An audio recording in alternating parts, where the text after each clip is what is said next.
Coach, the film study. What did you see? Anything? It was one of those games where we were super frustrated at the end of the game, super frustrated. But then when you watch the tape, it was a little better than what you imagined. I think that's just emotions of everybody, the fans, the coaches, the players, everybody. I mean, we're just, you know, trying to get things back on track. The first minute in 38 seconds, we could have had at least one. Start of the second half, I thought was okay. Created some chances, but just can't get that one, little bit of quality, just one thing to drop our way, a little bit of luck, a fortunate bounce, something. So we took it as, again, an opportunity to talk about some things, prime them for the week ahead, which is, more about attacking movements and trying to, expand on ideas, give the players some more tools. When you discuss expanding ideas, is that like play more free flow and don't think so much, or does it give this some thought? A combination of both. There were some moments where, Obed found himself higher up the field, which we want to encourage. When we extend possessions in their part of the field, can we push the kid forward because he's got good instincts. The assist that he had down in Portland, a couple of times he got forward, the cross he gave to Raul the last game. So those little things we encourage. Speaking of Raul, how is he doing? Fine. We modified him today because he had a long flight, but he was in town yesterday, and he's in full training and available for selection. Do you get in? I don't know. Do you get involved in the mental well-being of a player like that? Yeah, of course. We ask him how he's doing, and obviously it's a family matter, and you don't want to pry too hard. But I know he appreciates all the support from his teammates and staff, and it's tough when you lose parents. Speaking of that mental side, forwards and strikers, I mean, they can get streaky. For somebody like Eber, where just the ball's not going in, how much do you go in to try to help in that out of that funk? Well, not today, but on the appropriate days, we'll do extra finishing with the forwards and try and get them to score more goals in practice, and hopefully that translates into something. But he's an experienced guy. Once the first one drops in, he'll get back at it. Do you get the sense with the play, like he's obviously been around a long time. I'm sure he's gone through similar types of scoring droughts. Do you have to talk to him about, or do you see any of the mental weight that might be carrying, or is there? That's one of the blessings that I have the MLS all-time goal and assist leader and coaching staff. I mean, he takes care of most of that. When it comes to Nico playing on the right, he tends to, as the game goes on, gravitate towards the middle. Have you maybe give a thought about just what else could work there other than, of course, Christian coming back? I mean, we've tried Nico here on the left. We're trying him here on the right.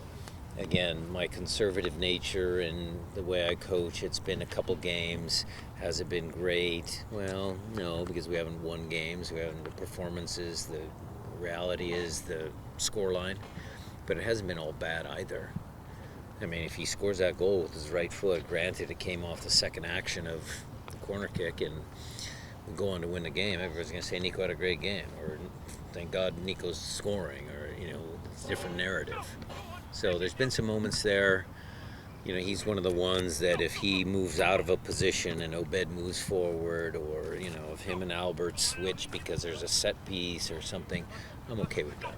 Do you take comfort looking at the film? There was a couple of times where you had triangles on the left and the right. So in this position that you've made in the last position change, you are getting some in the midfield there. Yeah, you are getting guys in spots, but just can't find the final pass, the final decision, find a little bit of luck. Is there comfort in the fact that your strikers are active? right? That Bears they're wants to- lively. Bear wants to score. Freddie, when he came on, shot from distance. Raul obviously likes to score. They're all active. They're all getting after it. Two stars now for Cody Baker, their right back. What's your analysis of how he's doing, and what can he continue to get better at? Still a work in progress. Really good defensively. Lockdown defender. He's gonna have a long career in our league. His attacking, his decision making, you guys all see it. I mean, what I will always say about Cody and all young players is, the actual execution of the pass and all that is one part of it, and that's the smaller part of it to me. It's the thought process about where his vision was on the field. Did he understand that moment in the game? Should we slow it down? Should we speed it up? What did he see? Did he see this better pass over here, or that option over there? Those are the things we work with on Cody and Reed and Josh and Obed. Just expanding their vision so they can make better decisions. On Cody, on the corner kicks, a couple times they try to put McGuire on him. What can you talk about his positioning on the corner kicks? We marked up with him. So Really? we have our biggest guys in a zone. It's a modified zone. We have a zone block of 4, and then the other guys mark up. So sometimes it's one of our smaller guys against some of their big guys, but that's just the numbers because we put Jackson and Yaimar in the space. So then, how important is it for him, your younger guys, to understand the positioning there? Yeah, it's life or death in the penalty box, Maz. When How do you feel about Jordan Morris today being named to the All-Star team? Well deserved. He's got 9 goals. I mean, look, he started off well and had a little slump, but that was the whole team, and congratulations to him. It's a good honor. Speaking of Jordan, there were some reporting about cleaning on his knee or something regarding his knee, or He's sharp. just wanted to know a little bit about it. He's fine. He's getting some treatment with the National League doctors. They're not sending him home, so that's an indication that things are still okay. So we've been in contact with him, and once anything is more serious, we'll let you guys know.